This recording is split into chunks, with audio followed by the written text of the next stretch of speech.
Marcus Williams was 12 years old, and he had spent most of his young life feeling like a ghost walking through the world, unseen and unheard by almost everyone around him, living each day in a quiet kind of loneliness that had become as familiar to him as his own reflection in the mirror. He lived with his grandmother Eleanor in a small apartment on the edge of town, in a building where the hallways always smelled like old cooking and the elevator had been broken for as long as anyone could remember, forcing them to climb 4 flights of stairs every single day. The apartment itself was tiny, with only 2 bedrooms, a kitchen that was barely big enough for one person to stand in, and a living room where the old couch had sunken in the middle from years of use. But to Marcus, it was home, the only real home he had ever known. His mother had left when he was just 3 years old, chasing dreams that took her far away from the responsibility of raising a child, and his father had never been in the picture at all, just a name his grandmother mentioned once in a while with a sad shake of her head. Eleanor had stepped in without hesitation, taking her grandson into her arms in her home, promising to give him all the love that his parents had failed to provide, and she had kept that promise every single day since then. She worked long hours at a laundromat across town, folding other people's clothes for minimum wage, her hands rough and tired but always gentle when she touched Marcus's face and told him how much she loved him. Money was always tight in their household, so tight that sometimes Eleanor had to choose between paying the electricity bill or buying groceries for the week. And Marcus had learned early on not to ask for things that other kids took for granted. He owned only 3 shirts that still fit him properly, and he wore them on rotation throughout the week, hoping that no one at school would notice that he never had anything new, hoping that he could blend into the background and avoid the cruel comments that kids sometimes made about those who had less. Jefferson Middle School was a large building made of red bricks that had turned brown over the years, filled with over 800 students who rushed through the hallways between classes like rivers of noise and energy and life. Marcus moved through those same hallways like a shadow, keeping his head down, his shoulders hunched, his eyes fixed on the floor in front of him, never drawing attention to himself, never speaking unless a teacher called on him directly, and even then, his voice came out so soft that people often asked him to repeat himself. He sat in the back row of every classroom, in the seats closest to the window, where he could look out at the sky and dream of being somewhere else, someone else, a person who mattered, a person who was seen. Most of his teachers barely knew his name, and when they did remember it, they often pronounced it wrong or confused him with another student entirely, as if he was so forgettable that even his identity could be swapped out without anyone noticing the difference. The other students were not cruel to him exactly, but they were not kind either, because kindness requires acknowledgement, and most of them simply did not acknowledge that Marcus existed at all. He ate lunch alone every day, at a small table in the corner of the cafeteria, chewing his sandwich slowly while watching the other kids laugh and talk and live their lives in a way that seemed impossible for someone like him to ever achieve. He had no friends, no one to share secrets with, no one to walk home with after school, no one to call on the phone at night just to talk about nothing and everything the way he saw other kids do. But Marcus had a secret, a beautiful secret that he kept locked away in his heart like a treasure too precious to share with a world that had shown him so little warmth. Every night, after his grandmother fell asleep in her room down the hall, after the apartment grew quiet and the only sounds were the distant noises of the city outside, Marcus would creep out of his bed and sit by his window with an old guitar in his hands. The guitar had belonged to his grandfather, a man named Robert Williams who had died 2 years before Marcus was born, a man he had never met but felt connected to in ways he could not explain. Eleanor had told him stories about Robert, about how he had been a blues musician in his younger days, playing in small clubs and on street corners, filling the air with music that made people stop and listen, music that came straight from the soul. The guitar was worn and scratched, with a crack running along the side of its body and strings that had been replaced so many times that Marcus had lost count. But when he held it in his hands, he felt something magical, something powerful, something that made him feel less alone. He had started teaching himself to play 2 years ago, using free videos that he found on an old phone with a cracked screen that his grandmother had bought from a second-hand store for $20 night after night. He watched those videos over and over again, pausing and rewinding, studying the way the instructors positioned their fingers on the frets, listening carefully to the sounds they produced and trying to recreate them on his own. At first, his fingers had been clumsy and slow, pressing the wrong strings, producing sounds that were more like dying animals than music, and his fingertips had blistered and bled from the pressure of the steel strings, cutting into his soft skin. But he did not give up, not once, not ever, because when he played that guitar, something inside him woke up, something that had been sleeping his whole life, waiting for the right moment to open its eyes. He practiced until his fingers grew tough with calluses, until the movements became natural, until the music began to flow from his hands like water from a fountain, beautiful and free and unstoppable. He taught himself chords and scales and techniques that had fancy names he could not pronounce, and then he started to sing along with his playing, softly at first, afraid that his grandmother might hear, but growing stronger and more confident with each passing week. His voice surprised him because it was nothing like his speaking voice, which was small and uncertain and easily lost in any room. But when he sang, something else came out. Something rich and deep and full of emotion that he did not know he possessed. He wrote his own songs too, lyrics that poured out of his heart onto scraps of paper that he kept hidden under his mattress. Songs about loneliness and hope and the dream of being seen by someone, anyone. Just once the window became his stage, the night sky his audience, the stars his only witnesses as he performed concert after concert for an empty street below, pouring his entire soul into music that no one else would ever hear. He never told anyone about his playing. Not his grandmother, not his teachers, not the kids at school who would probably laugh if they knew that the quiet boy in the back row thought he could make music worth listening to. It was his secret, his escape, his one small piece of magic in a life that often felt heavy and gray and hopeless. And every night, as he played his grandfather's guitar and sang his own songs to the darkness, Marcus allowed himself to dream of a different life, a life where people knew his name, a life where he was not invisible anymore. But those were just dreams. And Marcus had learned long ago that dreams were dangerous things for boys like him, boys who had nothing, boys who came from nowhere, boys who the world had already decided did not matter. So he kept his secrets safe, kept his music hidden, kept his hopes locked away where no one could see them and no one could crush them. He was Marcus Williams, the invisible boy, and he had accepted that this was simply who he was meant to be, or at least, that is what he believed, until everything changed on one ordinary October morning that turned out to be not ordinary at all. The morning started like every other morning at Jefferson Middle School, with hundreds of students pouring through the front doors like a flood of backpacks and sneakers and loud voices. Bouncing off the walls, Marcus arrived early as he always did, walking the 12 blocks from his apartment building because he did not have money for the bus and his grandmother needed to leave for work before the sun came up. The October air was crisp and cool against his face, carrying the smell of fallen leaves and the promise of winter coming soon, and he pulled his thin jacket tighter around his shoulders as he climbed the stone steps to the school entrance. He made his way to his locker, which was located in a forgotten corner of the building near the janitor's closet, far away from the main hallways where the popular kids gathered to show off their new shoes and talk about parties that Marcus would never be invited to. He was putting his books away when the intercom system crackled to life with that familiar static sound that always made everyone stop what they were doing and look up at the ceiling as if the voice was coming from the sky itself. "Good morning, Jefferson Jaguars," said Principal Edwards in his deep, a booming voice that seemed too big for the small speakers in every classroom. "I hope everyone is ready for another wonderful day of learning and growing together as a community."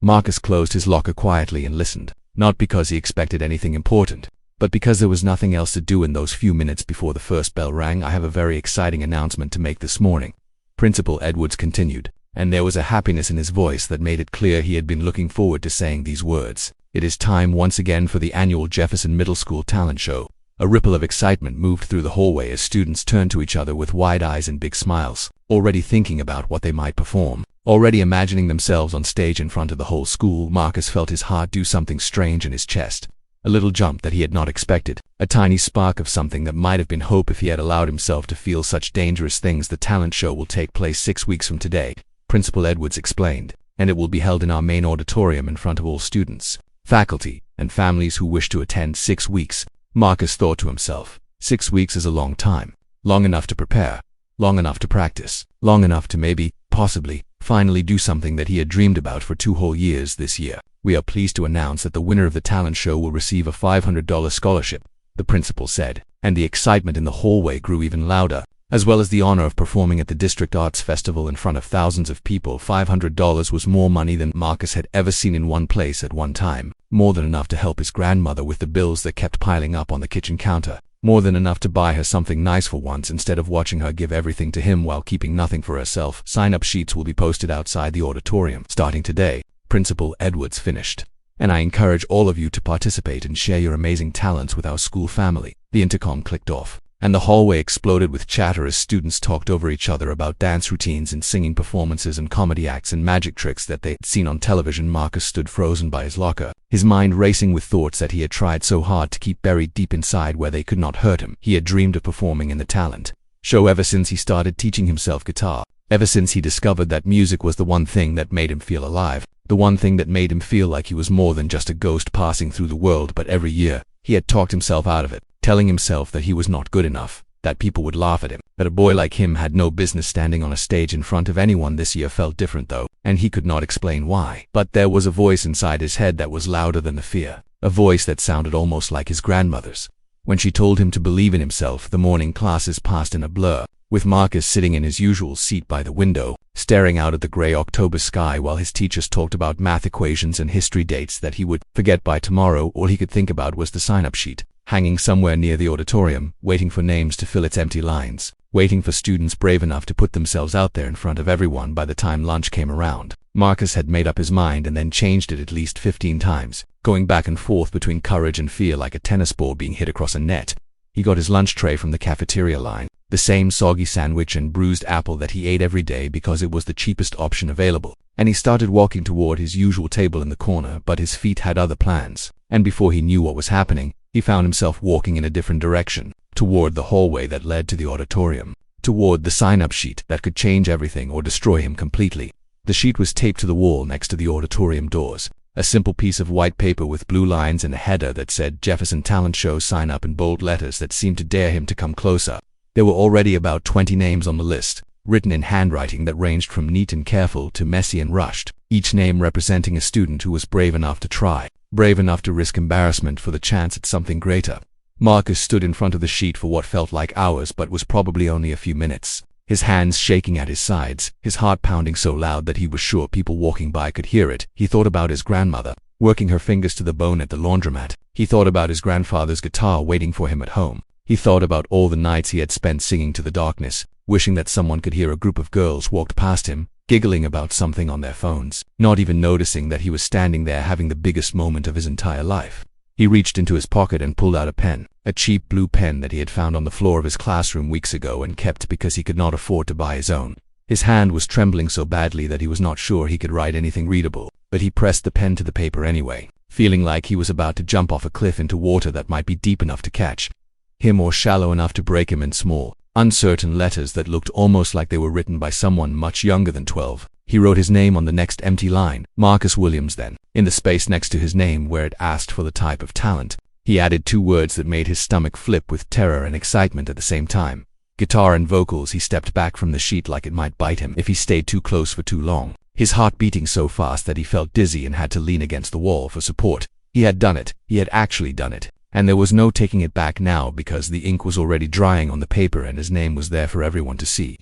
A mix of emotions washed over him like waves crashing on a beach, fear and hope and pride and panic all swirling together, until he could not tell where one ended and another began. He had never done anything this brave in his entire life, had never put himself out there in any way, Dad had never given the world a chance to notice him, and now he had done all of those things with just 2 words and a signature as he walked back to the cafeteria to eat his lunch that had probably gotten cold by now. Marcus felt something shifting inside him, something that had been asleep for a very long time finally starting to wake up. He did not know if he was making the biggest mistake of his life or taking the first step towards something wonderful, but he knew one thing for certain: there was no going back now, and whatever happened next, at least he had tried. At least he had been brave for one shining moment. And as he sat down at his empty table in the corner of the cafeteria, Marcus allowed himself to smile, a small and secret smile that no one else could see. A smile that held all his hopes and dreams and fears wrapped up together. 6 weeks, he thought to himself, taking a bite of his cold sandwich. 6 weeks to prepare for the most important moment of his life. He had no idea that the hardest part was still waiting for him, hiding just around the corner like a monster in the dark, ready to test his courage in ways he had never imagined. The next morning arrived with dark clouds hanging low over the city, promising rain that would come before the day was over. And Marcus walked to school with his jacket pulled up over his head to protect himself from the cold wind that bit at his cheeks. He had barely slept the night before, lying awake in his bed and staring at the ceiling while his mind raced with thoughts about the talent show and what it would feel like to stand on that stage in front of everyone. Part of him was excited in the way he had never been excited about anything before, but another part of him was terrified, so terrified that his stomach hurt every time.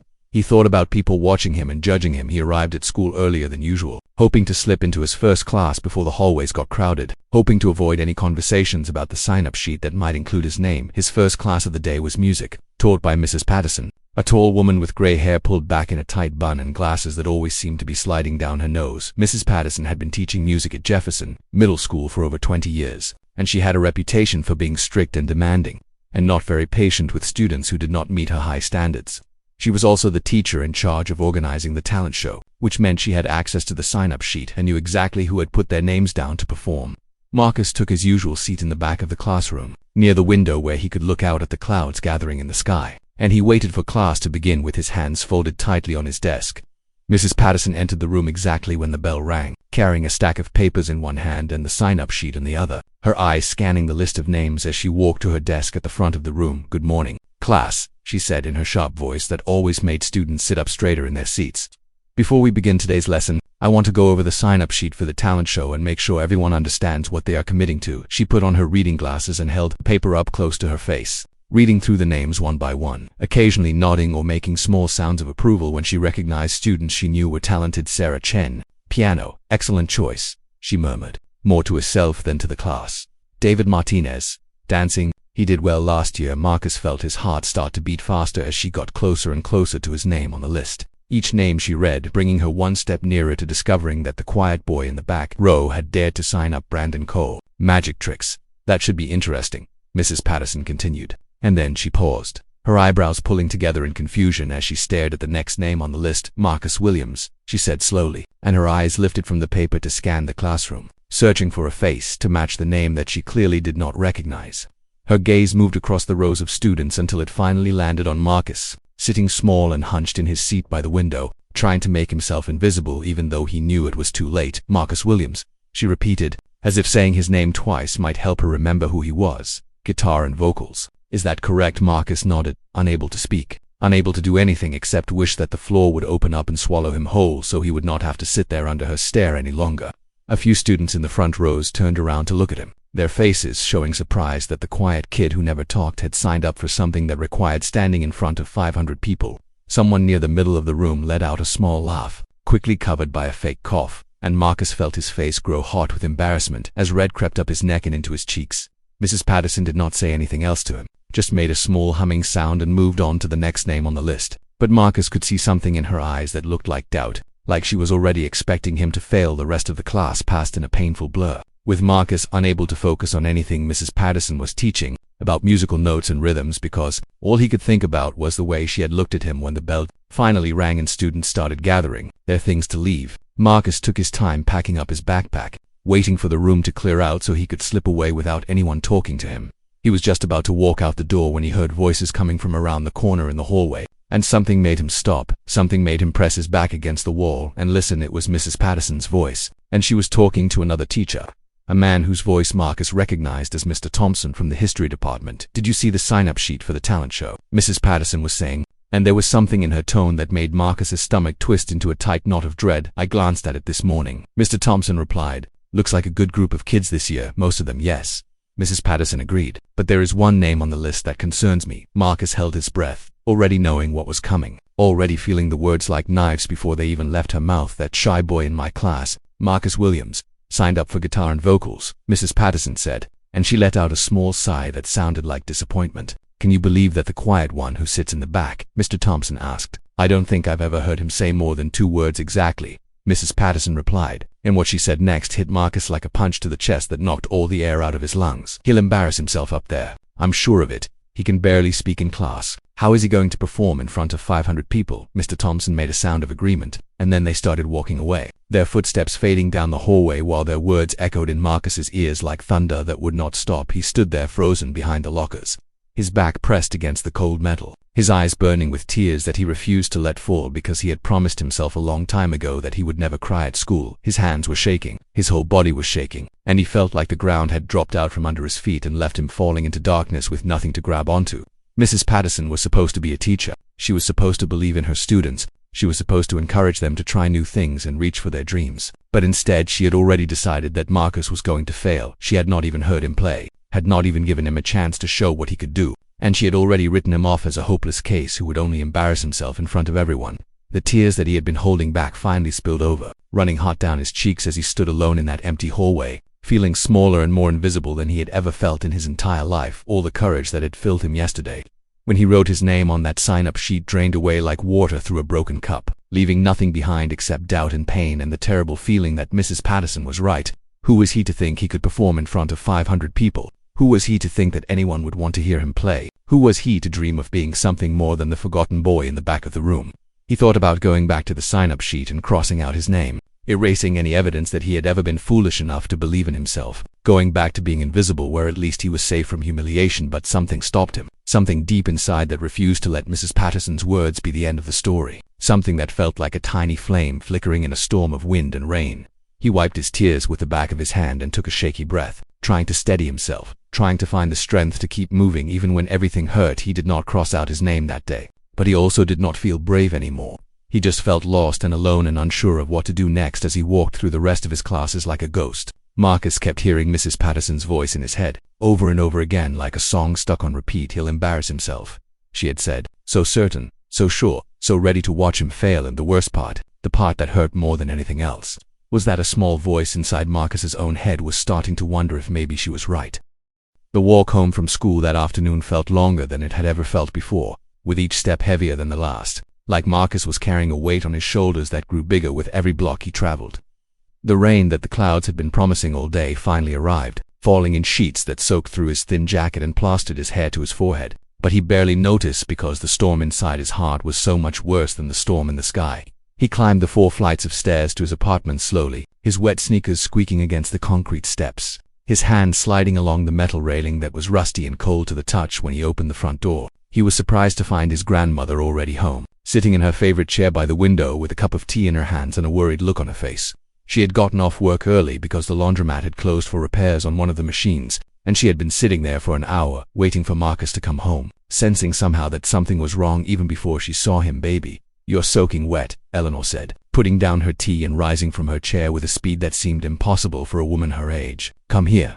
Let me get you a towel. Marcus stood in the doorway, dripping water onto the floor, looking so small and broken that it made Eleanor's heart ache in ways she had not felt since the day his mother had walked out and never come back. She wrapped a towel around his shoulders and guided him to the couch, sitting down beside him and taking his cold hands in her warm ones, rubbing them gently to bring back some feeling. What's wrong, sweetheart? She asked softly, her eyes searching his face for clues. Something happened at school today. I can see it in your eyes. Marcus tried to speak, tried to explain everything that had happened, but the words got stuck in his throat like rocks that were too big to swallow, and all that came out was a sound that was somewhere between a sob and a sigh. Eleanor did not push him, did not demand answers, just sat there holding his hands and waiting with the patience that came from years of loving a child who had already been through more pain than any 12-year-old should ever have to face. Finally, after what felt like forever, Marcus found his voice, small and cracked, but still there, still fighting to be heard. I signed up for the talent show, he said, and the words hung in the air like smoke, surprising Eleanor because she had not even known that her grandson could play any instruments or had any interest in performing the talent show. She repeated, and there was no judgment in her voice, only curiosity and love. I didn't know you wanted to do something like that. Tell me more. So Marcus told her everything, starting from the very beginning, from the night spent learning guitar by the window to the moment he wrote his name on the sign-up sheet to the terrible words he had overheard Mrs. Patterson say in the hallway. He told her about feeling invisible, about dreaming of being seen, about wanting so badly to believe that he could be something more than the quiet boy that everyone forgot. And then he told her what Mrs. Patterson had said, the words that had shattered his courage like glass hitting concrete, the words that were still echoing in his head even now. She said, I'll embarrass myself, Marcus whispered, his voice breaking on the last word. She said, I can barely speak in class, so how could I ever perform in front of 500 people? Eleanor listened to every word without interrupting, her face growing more serious with each sentence, her hand squeezing his a little tighter when he got to the hardest parts. When he finally finished talking, the apartment was quiet except for the sound of rain hitting the windows and the distant rumble of thunder somewhere over the city. Eleanor took a deep breath and looked at her grandson with eyes that held a lifetime of wisdom and love and pain and strength all mixed together. Marcus, let me tell you something about your grandfather, she said, and her voice had changed, becoming softer and more tender, like she was opening a door to a room she did not visit very often. Your grandfather, Robert, was the most talented musician I ever knew in my whole life, but when he was young, maybe just a few years older than you, people told him he would never amount to anything. Marcus looked up at his grandmother, surprised by this information because she had always talked about his grandfather like he was a legend, like he was born knowing how to make beautiful music. They said a boy from his neighborhood had no business dreaming about music. Eleanor continued. They said he should get a real job and stop wasting his time with that guitar. They said he would only embarrass himself and his family if he tried to perform. She paused, and a small smile crossed her face, a smile full of memories and love for a man who had been gone for so many years but was never really forgotten. Do you know what your grandfather did when people said those things to him? She asked. Marcus shook his head, hanging on every word, desperate to hear what came next. He practiced harder, Eleanor said. He played that guitar until his fingers bled, and then he bandaged them up and played some more. He sang until his voice was hoarse, And then he drank some water and sang again. He did not let other people's doubts become his truth. And he became the finest blues guitarist this side of the Mississippi, playing in clubs and concert halls, making people cry with the beauty of his music. She reached out and touched Marcus's face, wiping away a tear that had escaped down his cheek. "You have his blood in your veins, baby," she said. "You have his talent and his heart and his dreams. And I have heard you playing at night when you think I'm asleep." Marcus's eyes went wide with surprise, because he had been so careful, so quiet, so sure that no one knew about his secret concerts by the window. "You thought I didn't know," Eleanor said with a gentle laugh. "Baby, these walls are thin. And a grandmother always knows what's happening with her grandchild. Why didn't you say anything?" Marcus asked. "Because I was waiting for you to be ready to share it with me," Eleanor replied. "And now you have, and I need you to hear something very important." She took both of his hands again and looked directly into his eyes with an intensity that made him feel like she was seeing straight into his soul. "That teacher doesn't know you, Marcus," she said firmly. "She doesn't know what you can do. She doesn't know the fire that burns inside you. She doesn't know the music that lives in your heart. People will always doubt what they don't understand. That is just the way of the world. But the question is not whether other people believe in you." She paused, letting the words sink in before asking the most important question of all. "The question is, do you believe in yourself?" Marcus sat there on that old sunken couch, with rain streaming down the windows and his grandmother's hands warm around his, and he felt something shifting inside him, something that had been hiding in the darkness finally stepping into the light. He thought about his grandfather, a man he had never met but whose guitar he held every night, a man who had refused to let doubt stop him from following his dreams. He thought about Mrs. Patterson and her cruel words, and instead of feeling crushed by them, he started to feel something else, something that felt almost like determination. He looked at his grandmother,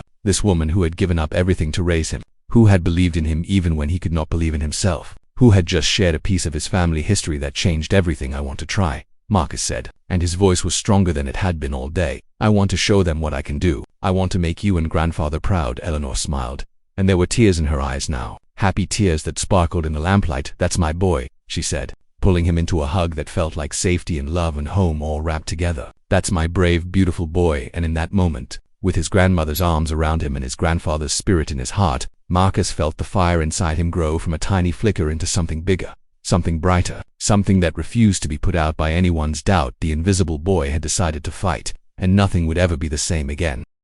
From the very next morning, Marcus became a different person, transformed by the conversation with his grandmother and the fire that now burned steadily in his chest, where fear and doubt had lived for so long. His alarm clock rang at 5 in the morning while the sky outside was still dark and the city was still sleeping, and he climbed out of bed without hitting the snooze button even once, something he had never been able to do before. He picked up his grandfather's guitar and sat by the window where the first light of dawn would soon begin to paint the sky in shades of pink and orange, and he started to practice with a focus and determination that surprised even himself. His fingers moved across the strings and patterns that were becoming more familiar every day, playing scales and chords over and over again until the movements felt as natural as breathing, as easy as blinking. He practiced the song he had written, the one he planned to perform at the talent show, singing the words softly so he would not wake his grandmother who was still sleeping in the next room. The song was called Invisible, and it was about everything he had ever felt, all the loneliness and pain and hope and dreams packed into verses and choruses that came straight from the deepest parts of his heart. He practiced until 6:30 when he had to stop and get ready for school, and then he ate breakfast quickly, kissed his grandmother goodbye, and walked the 12 blocks to Jefferson Middle School with the melody still playing in his head. School was harder now in some ways because the whispers had started, spreading through the hallways like wildfire as word got around that the quiet kid from the back of the classroom had signed up to perform.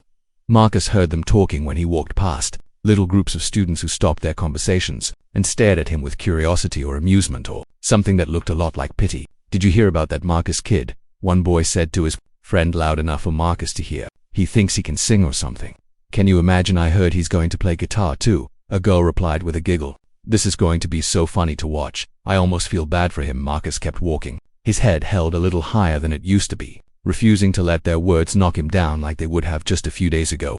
He thought about what his grandmother had told him, about his grandfather facing the same kind of doubt and proving everyone wrong, and he used those thoughts like armor to protect himself from the cruelty of people who did not understand. After school ended each day, Marcus rushed home as fast as his legs could carry him, dropping his backpack by the door and picking up his guitar before he even took off his jacket. He practiced for hours, playing the same sections over and over again until they were perfect, then playing them more times to make sure they stayed perfect, then playing them again because perfection was not good enough anymore. His fingers hurt, the tips growing red and raw from pressing against the metal strings, but he did not stop, could not stop. because every moment he spent practicing was a moment closer to proving Mrs. Patterson wrong. One night, about 2 weeks into his training, his fingers started to bleed, tiny drops of red appearing on the strings and staining the wood of the guitar that his grandfather had once held. Eleanor found him sitting by the window with blood on his hands, still trying to play through the pain, and she rushed to get bandages and medicine to clean the wounds. "Baby, you need to rest," she said gently as she wrapped his fingertips in white bandages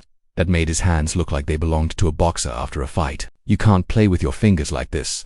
But Marcus just looked at her with eyes that burned with a fire she had never seen before, a fire that reminded her so much of Robert that it took her breath away. "Grandfather played until his fingers bled," Marcus said, "and then he played some more. You told me that yourself." Eleanor wanted to argue, wanted to tell him that his health was more important than any talent show, but she knew that this was bigger than bleeding fingers, bigger than one performance, bigger than proving one teacher wrong. This was about Marcus finally believing in himself, finally fighting for something he wanted, finally stepping out of the shadows where he had been hiding his whole life. So she bandaged his fingers and watched him pick up the guitar again, and she sat in the chair across from him and became his audience, clapping after every song even when he made mistakes, cheering for him like he was already on that big stage. Days turned into weeks, and Marcus's transformation became more visible to everyone around him, even the people who had never really noticed him before. He walked differently now, with his shoulders back and his head up, no longer trying to shrink into the walls and disappear into the background like he used to do. He still sat in the back of Mrs. Patterson's music class, but he no longer avoided her eyes when she looked at him,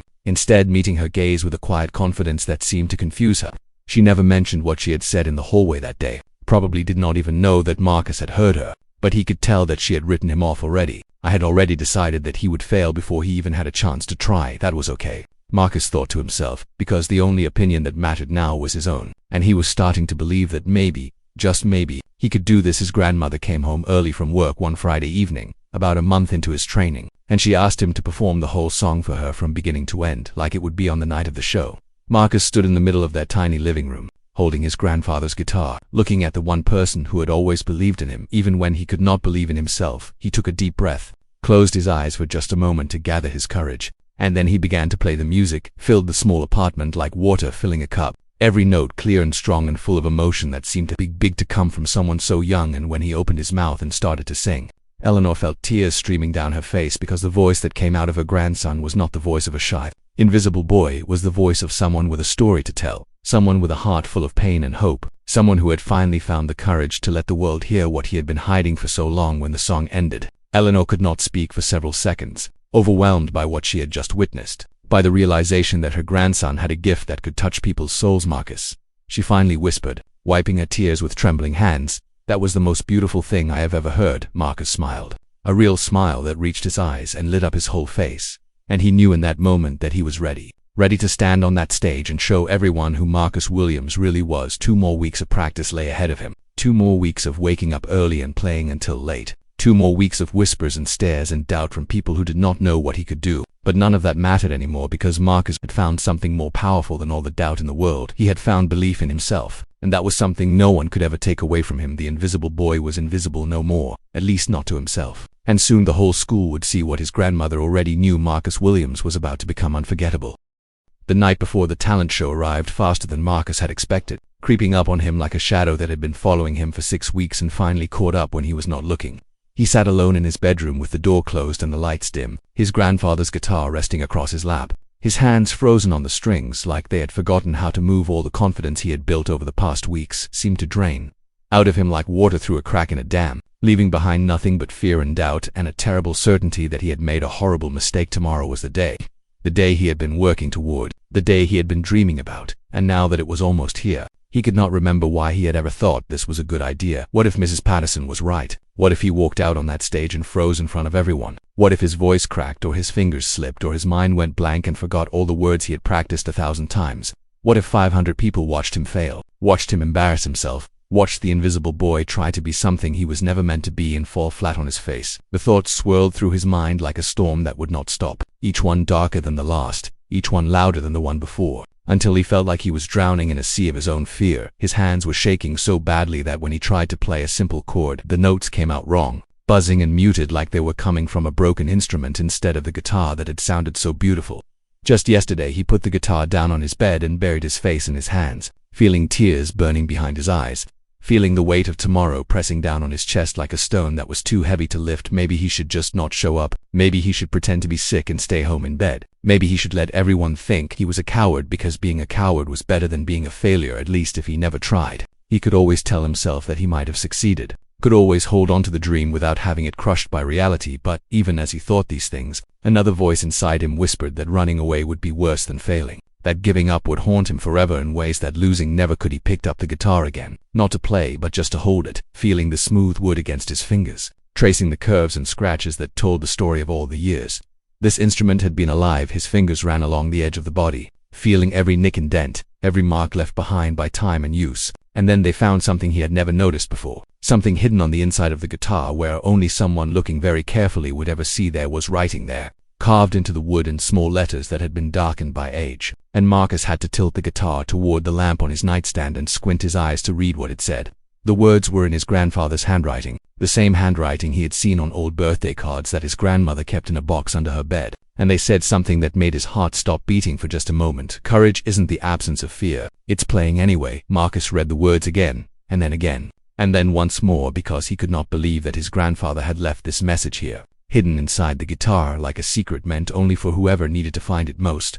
It felt like his grandfather was speaking to him across time, reaching out from wherever he was now to put a hand on Marcus's shoulder and tell him that everything was going to be okay. Courage isn't the absence of fear, it's playing anyway. His grandfather had been afraid to, Marcus realized, afraid of failing, afraid of being laughed at, afraid of all the same things that were keeping Marcus frozen in his room right now. But he had played anyway, had walked onto stages and performed for crowds even when his hands were shaking and his heart was pounding, had refused to let fear be stronger than his dreams. Tears streamed down Marcus's face. But they were different tears now, not tears of defeat but tears of something that felt almost like gratitude, like he had been given a gift he did not know he needed until exactly this moment. He wiped his eyes with the back of his hand and picked up his guitar, really picked it up this time, holding it the way his grandfather must have held it all those years ago.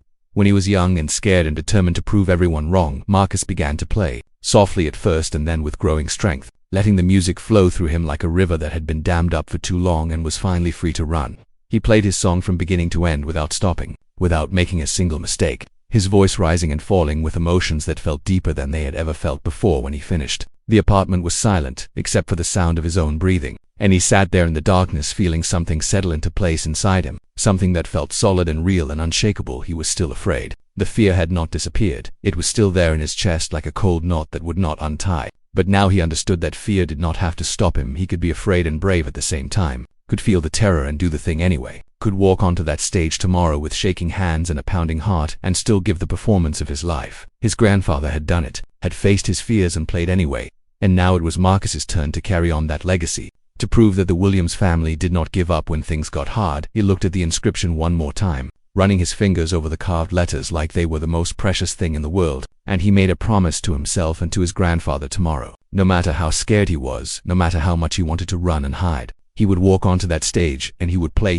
for his grandmother who had sacrificed everything for him. He would play for his grandfather who had left this message just for him, and he would play for himself, for the invisible boy who had finally found his voice. Marcus stayed up for hours that night, not practicing anymore because he had practiced enough, but just sitting by his window and looking out at the stars, feeling a strange peace settle over him like a warm blanket. Tomorrow would come whether he was ready or not, and for the first time since he signed his name on that list 6 weeks ago, Marcus truly believed that he was ready. The fear was still there, but it was no longer in control, no longer the loudest voice in his head, no longer the thing that would decide his future. He was going to play anyway, just like his grandfather had told him to, and whatever happened after that would be exactly what was meant to happen. With that thought in his mind and his grandfather's words carved into his heart, Marcus finally lay down in his bed and closed his eyes, letting sleep take him away to dreams of music and light and a stage where he would finally be seen. The day of the talent show dawned bright and clear, with golden sunlight streaming through Marcus's window like the universe itself was trying to tell him that today was going to be a good day. He woke up before his alarm, lying in bed and staring at the ceiling while his heart beat a rhythm that was half excitement and half terror, a drumbeat that would not slow down no matter how many deep breaths he took. His grandmother was already awake when he walked into the kitchen, standing at the stove in her best dress, the blue one with the white flowers that she only wore on special occasions like church on Easter Sunday or Marcus's birthday. She had made his favorite breakfast, pancakes with extra syrup and scrambled eggs with cheese, and she smiled at him with eyes that sparkled with pride and love, and just a little bit of worry that she was trying hard to hide. "Today's the day," she said, setting a plate in front of him and kissing the top of his head. "How are you feeling?" Baby Marcus thought about the question for a moment, really thought about it, and the answer surprised him because it was not what he expected. "I'm scared," he admitted, "but I'm ready to. I think I can do this." Eleanor sat down across from him and reached out to squeeze his hand, her eyes filling with tears that she quickly blinked away because she did not want to cry before the day had even begun. "Your grandfather would be so proud of you," she whispered. "I know he's watching over you today. I can feel it." Marcus nodded, thinking about the inscription he had found inside the guitar, the message that had changed everything, the words that had given him the courage to face this day instead of running from it. School passed in a blur of nervous energy and distracted thoughts, with Marcus unable to focus on anything his teachers were saying because his mind was already in the auditorium, already on the stage, already playing the first notes of his song. The other students who had signed up for the talent show were just as nervous, whispering to each other in the hallways, practicing their moves during lunch, talking about what they were going to wear and how they were going to style their hair. Marcus did not join their conversations because he was not part of their groups, who had never been part of any group. But for once he did not mind being alone because he needed the quiet to keep himself calm. The final bell rang at 3 o'clock, and students poured out of the classrooms like a flood, some heading home to change into their performance clothes, others staying to help set up the auditorium for the show that would begin at 7. Marcus went home to practice one more time, to eat dinner with his grandmother, to put on the nicest clothes he owned, which was just a plain black shirt and dark jeans that did not have any holes in them. His grandmother wore her blue dress and put on the pearl earrings that had belonged to her mother, the ones she saved for the most important moments, and Marcus felt his heart swell with love for this woman who had given him everything. They walked to the school together as the sun began to set, painting the sky in shades of orange and purple and pink, and Marcus carried his grandfather's guitar in a case that was almost as old and worn as the instrument itself. The auditorium was already filling up when they arrived, rows and rows of seats being claimed by families and friends and students who had come to watch their classmates perform. Eleanor found a seat in the back row where she would have a clear view of the stage, and she hugged Marcus tight before letting him go to join the other performers backstage. "I'll be right here watching," she said, her voice thick with emotion. "No matter what happens, I am so proud of you, Marcus. So proud of the young man you're becoming." Marcus hugged her back, holding on for just a moment longer than usual, drawing strength from her warmth and her love before he had to let go and face what was coming. Backstage was chaos, a whirlwind of costumes and makeup and nervous energy that crackled in the air like electricity before a storm. Dancers stretched their legs and practiced their moves in the corners. Singers warmed up their voices with scales that echoed off the walls. A magician checked his props for the 100th time to make sure everything was in the right place. Marcus found a quiet spot near the back, away from the crowds and the noise, and he sat down with his guitar case beside him, trying to keep his breathing steady and his hands from shaking. He watched the other performers through the gap in the curtains, saw them go out one by one to face the crowd, who heard the music and the applause and the cheers that filled the auditorium like thunder. Sarah Chen played the piano beautifully, her fingers dancing across the keys like they had a mind of their own, and the audience clapped and whistled when she finished. David Martinez and his crew performed a hip-hop dance routine that had everyone on their feet, their moves so sharp and precise that it looked like they had been practicing together for years. A comedy duo told jokes that made the whole room laugh until their sides hurt, and a girl named Jessica sang a popular song in a voice that was sweet and clear and full of feeling. Each performance was good, really good, and Marcus felt the fear creeping back in as he realized how talented all these other kids were, how much they deserved to be on that stage, how out of place he would look standing up there all alone. Then the announcer's voice came through the speakers, cutting through his thoughts like a knife through butter, saying the words he had been dreading and hoping for all at once. "Next up, we have Marcus Williams performing an original song with guitar and vocals." The world seemed to slow down as Marcus stood up, his legs feeling weak and wobbly like they might give out at any moment, his heart pounding so loud that he was sure everyone could hear it. He picked up his guitar case with hands that trembled despite all his efforts to keep them still, and he walked toward the stage entrance, each step feeling like a mile, each breath feeling like a battle. The curtain was there in front of him, a wall of heavy red fabric that separated him from 500 people waiting to see what he could do, waiting to judge him, waiting to decide if Mrs. Patterson had been right all along. He thought about running, thought about turning around and disappearing into the darkness backstage, thought about all the reasons why this was a terrible idea and he should never have signed up in the first place. But then he remembered his grandfather's words, carved into the guitar that now hung across his chest, words that had been waiting for him his whole life. "Courage isn't the absence of fear. It's playing anyway." Marcus took one last deep breath, pushed aside the curtain, and stepped out onto the stage, walking into the spotlight that hit him like a wave of fire, blinding him for just a moment before his eyes adjusted. The auditorium stretched out before him, row after row of faces staring up at him, some curious, some bored, some already smirking like they knew what was coming and could not wait to watch him fail. He saw Mrs. Patterson sitting in the third row, her arms crossed over her chest, her expression unreadable, her eyes fixed on him like she was waiting for her prediction to come true. He saw his grandmother in the back row, her hands clasped together, her eyes shining with tears and love and faith, her whole being radiating belief in the boy she had raised.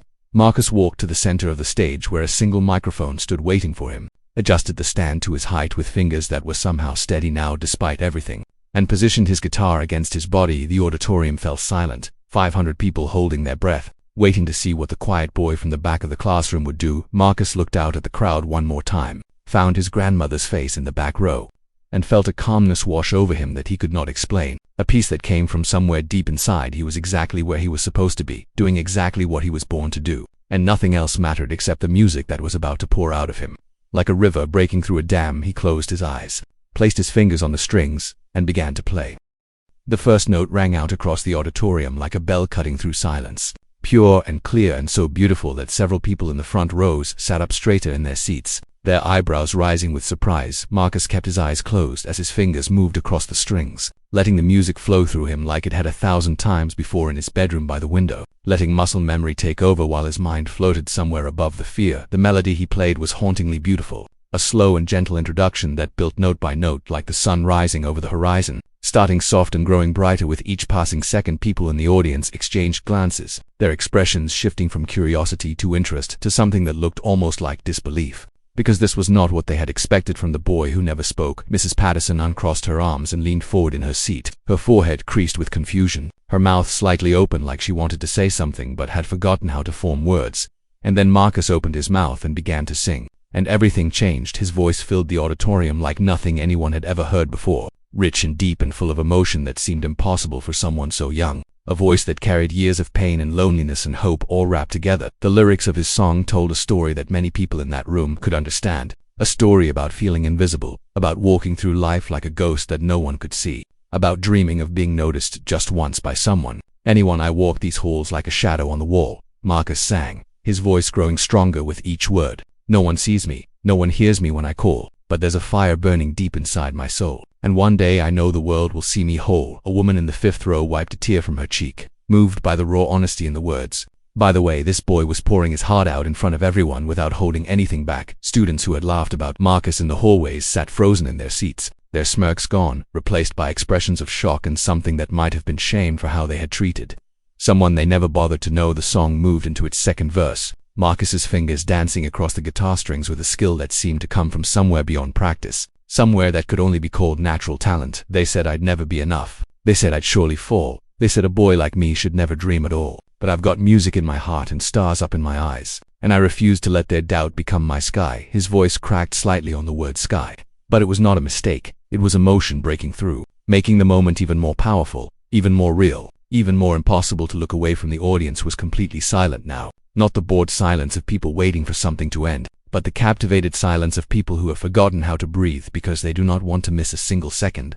Marcus opened his eyes for the first time since he started playing, looking out at the sea of faces that stared back at him, and he felt something shift inside him, something unlock, something that had been trapped his whole life finally breaking free. He was not invisible anymore, not in this moment, not with 500 pairs of eyes fixed on him like he was the only thing in the world that mattered, and the feeling was so overwhelming that he almost stopped playing. But he did not stop, could not stop, because the music had taken control now, carrying him forward like a wave carrying a surfer toward the shore. Unstoppable and wild and beautiful, the song built toward its bridge, the melody changing from gentle and sad to something stronger, something almost defiant, as Marcus poured every ounce of himself into the performance. So here I am, standing in the light, he sang, his voice rising until it seemed to touch the ceiling. No more hiding, no more fear tonight. You can doubt me, you can turn away, but I will keep on playing anyway. Mrs. Patterson's face had gone pale, her hands gripping the armrests of her seat so tightly that her knuckles had turned white, her eyes wide with disbelief at what she was witnessing. This was not the shy boy she had dismissed without a second thought. This was not the student she had predicted would embarrass himself. This was someone else entirely, someone she had never taken the time to see. Other teachers in the audience exchanged looks of amazement, whispering to each other behind their hands, unable to understand how they had all missed that this kind of talent had been hiding in their school all along. The song moved into its final chorus, and Marcus gave everything he had left, holding nothing back, leaving it all on the stage like his grandfather must have done 100 times before him. I am not invisible, he sang, his voice so powerful now that it seemed to shake the walls. I am not invisible. I am here. I am real. I am everything you never thought I could be. Tears were streaming down faces throughout the auditorium, Parents and students and teachers all moved by the same raw emotion, all feeling something stir inside them that they had not expected to feel tonight. A boy in the second row who had once laughed at Marcus in the hallway was crying openly, his shoulders shaking, his face buried in his hands because he suddenly understood what it felt like to be on the outside. Looking in, Marcus played the final notes of his song, each one ringing out clear and true, his fingers knowing exactly where to go, his voice knowing exactly how to fall. Everything coming together in perfect harmony. The last note faded into silence. A silence so complete that you could have heard a pin drop from 100 feet away. A silence that seemed to stretch on forever. While the world held its breath, Marcus stood alone in the spotlight, his grandfather's guitar still in his hands, his chest heaving from the effort of giving absolutely everything he had to give, his eyes glistening with tears that he no longer tried to hide. He had done it. He had actually done it. He had stood on this stage and played his song and showed the world who Marcus Williams really was. The silence continued for one more heartbeat, 2 heartbeats, 3 heartbeats, and Marcus felt a flicker of fear that maybe he had been wrong. Maybe he had embarrassed himself after all. Maybe everyone was just too shocked by how bad he was to react. But then something happened that Marcus would remember for the rest of his life. Something that started small and grew until it was the biggest thing he had ever experienced. From somewhere in the back of the auditorium, a single pair of hands began to clap. The clapping came from the back row, from a woman in a blue dress with white flowers who was already rising to her feet before anyone else in the auditorium had moved, tears streaming down her face as her hands came together again and again. Eleanor Williams stood alone for just a moment, her applause echoing through the silent room like a heartbeat, her eyes locked on her grandson who stood frozen in the spotlight, unable to believe what was happening. Then another person stood up, a man in the middle section who had been moved to tears by the song, his hands joining Eleanor's in a rhythm that grew louder with each passing second. And then another person, and another, and another, until the entire back section of the auditorium was on its feet, clapping and cheering for the boy who had just poured his soul out on the stage. The applause spread forward like a wave, row by row, seat by seat, person by person, until it reached the front of the auditorium where students sat in stunned disbelief at what they had just witnessed. Sarah Chen, the piano player who had performed earlier, jumped to her feet and started clapping so hard that her hands turned red, her face beaming with joy for a fellow performer who had touched something deep inside everyone. David Martinez, the dancer who had wowed the crowd with his hip-hop moves, put his fingers in his mouth and let out a whistle so loud that it cut through the applause like a siren, showing his respect for talent that he recognized as something special. One by one, every single person in the auditorium rose to their feet, 500 people standing together, their applause thundering through the room like a storm that would not stop. Marcus stood on the stage with tears rolling down his cheeks, his whole body trembling, his mind unable to process what was happening because he had never imagined anything like this. Not even in his wildest dreams. People were crying, people were cheering, people were calling his name like he was someone important, like he mattered, like he had always mattered, and they were only just now realizing it. Marcus, Marcus, Marcus, they chanted, the sound of his name filling the auditorium, wrapping around him like a warm blanket, making him feel seen. For the first time in his entire life, he looked out at the crowd through vision blurred by tears, searching for the one face that mattered most, the one person whose opinion he cared about more than anyone else in the world. There, in the back row, stood his grandmother, her hands clasped against her heart like she was trying to hold it inside her chest, her face wet with tears, her smile so wide and so full of pride that Marcus felt his heart might burst. She mouthed 3 words to him across the crowded room, words that he could not hear over the roar of the applause but could understand perfectly because he had heard them. Every day of his life, I love you. Marcus smiled back at her, a smile that said everything words could not, a smile that thanked her for believing in him when no one else did, for raising him with love and patience, for giving him the courage to stand on this stage tonight. The applause continued for what felt like forever, waves of sound crashing over Marcus again and again, refusing to die down, refusing to let him go, refusing to let this moment end. Teachers who had never learned his name were on their feet clapping, students who had ignored him for years were wiping tears from their eyes, people who had never given him a second thought were looking at him like he was the most important person they had ever seen.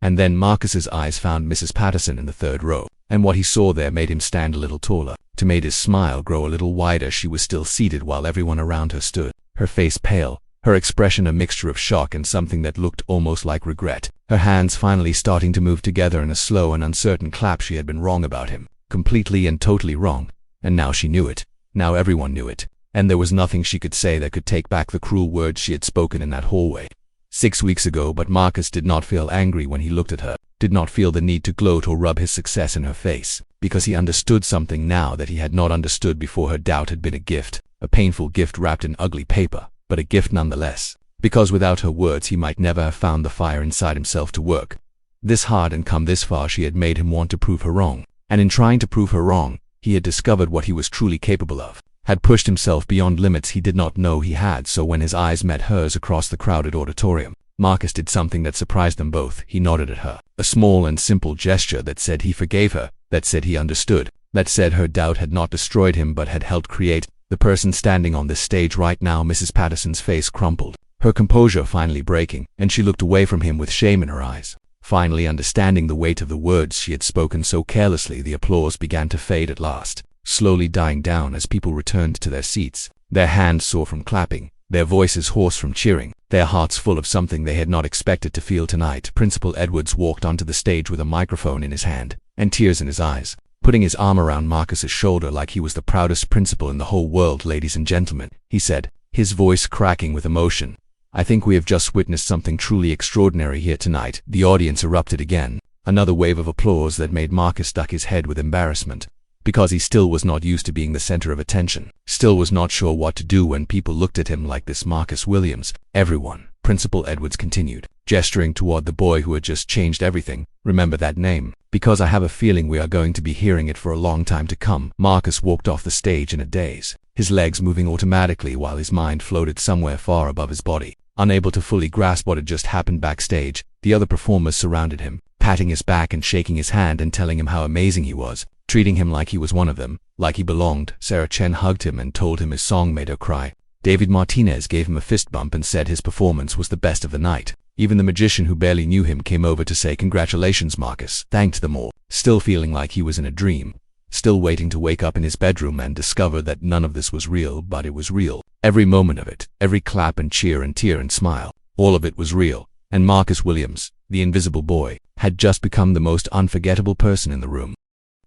When Principal Edwards announced the winner of the talent show at the end of the night, no one was surprised, not even the other performers who had worked so hard and given such wonderful performances of their own. "The winner of this year's Jefferson Middle School talent show," he said into the microphone, pausing for a dramatic effect while the audience held their breath, "with a unanimous decision from our judges, is Marcus Williams." The auditorium exploded with applause once more, people jumping to their feet for the second time that night, cheering for the boy who had walked onto that stage as a nobody and walked off as someone they would never forget. Marcus returned to the stage to accept his award, a small trophy with a golden star on top and a check for $500 that felt like $1 million in his trembling hands. He looked out at the crowd and tried to speak, tried to say thank you, but his voice caught in his throat, and all that came out was a whisper that the microphone barely picked up. "Thank you," he finally managed. "This is for my grandmother, and for my grandfather, who I never met but who gave me his guitar and his courage." Eleanor was crying again in the back row, her hands over her mouth, her heart so full of pride and love that she thought it might burst right out of her chest. After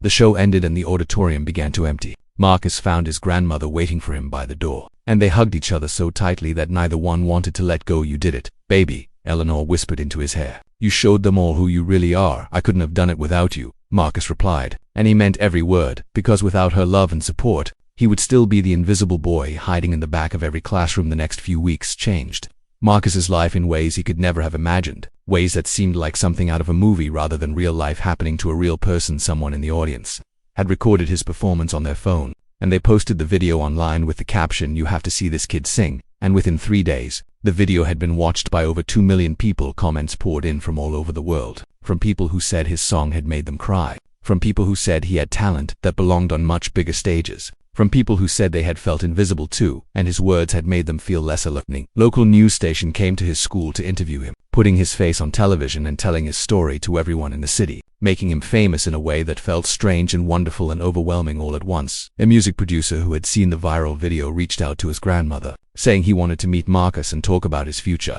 saying he had not heard a voice this special in 20 years. Letters started arriving from colleges and music programs, even though Marcus was only 12 years old, offering scholarships and opportunities that seemed impossible for someone who had never been noticed by anyone at school. Everything was different now, with students who had never spoken to him suddenly wanting to be his friend, wanting to sit with him at lunch, wanting to walk with him in the hallways like they had always been close. Marcus was kind to everyone who approached him, but he did not forget who had been there for him before the talent show, who had believed in him when he was still invisible, and he made sure to never let success change who he was inside. One afternoon, about 2 weeks after the talent show, Marcus was walking through the hallway when he heard someone call his name, and he turned around to see Mrs. Patterson standing by her classroom door. She looked different than she had before, smaller somehow, like the weight of what she had said and what she had been wrong about had taken something out of her. "Marcus," she said again, her voice barely above a whisper, "Can I speak with you for a moment?" Marcus nodded and walked over to her, his heart beating a little faster because he was not sure what she wanted to say, was not sure if he was ready to hear it. Mrs. Patterson looked at the floor for a long moment, unable to meet his eyes, her hands fidgeting with a button on her sweater like she was nervous, like she was the student and he was the teacher. "I owe you an apology," she finally said, her voice thick with emotion. "I said something terrible about you before the talent show, and I think you might have heard it." Marcus did not say anything, just waited for her to continue, giving her the space to say what she needed to say. "I told another teacher that you would embarrass yourself," Mrs. Patterson continued, and a tear slipped down her cheek as she spoke. "I judged you without knowing anything about you, without giving you a chance. And I was so wrong." She finally looked up at him, her eyes red and wet, her face full of regret that seemed to go deeper than just this one moment. "I'm sorry, Marcus," she said. "I'm so sorry for not believing in you, for not seeing who you really are, for being the kind of teacher who tears students down instead of building them up." Marcus stood there for a moment, looking at this woman who had caused him so much pain with her careless words, who had almost made him give up on his dreams before he even tried. He could have been angry, could have said something cruel, could have made her feel as small as she had made him feel that day in the hallway, but that was not who Marcus Williams was. That was not who his grandmother had raised him to be. That was not the person his grandfather would have wanted him to become. "Mrs. Patterson," he said quietly, "you taught me something important." Even if you didn't mean to, she looked at him with confusion, not understanding what lessons she could have possibly taught him besides how much words could hurt. "You taught me that other people's doubt doesn't have to become my truth," Marcus said, "that I get to decide what I believe about myself, and no one else gets to make that choice for me." Mrs. Patterson's face crumpled, more tears falling as she realized that this 12-year-old boy was showing more grace and wisdom than she had shown in all her years of teaching. "Thank you for apologizing," Marcus continued. "I forgive you, and I hope that the next time you have a quiet student in your class, you'll remember that still waters run deep." He gave her a small smile, a genuine smile that held no anger or resentment, and then he turned and walked away, leaving her standing there with her regret and her tears and a lesson she would never forget that evening. Marcus sat by his window with his grandfather's guitar in his hands, looking out at the city lights that sparkled like stars that had fallen from the sky. His grandmother was in the kitchen making dinner, humming along to the radio, and the apartment felt warmer than it ever had before, filled with hope and possibility and love. Marcus ran his fingers over the inscription inside the guitar, the words that had saved him on the darkest night.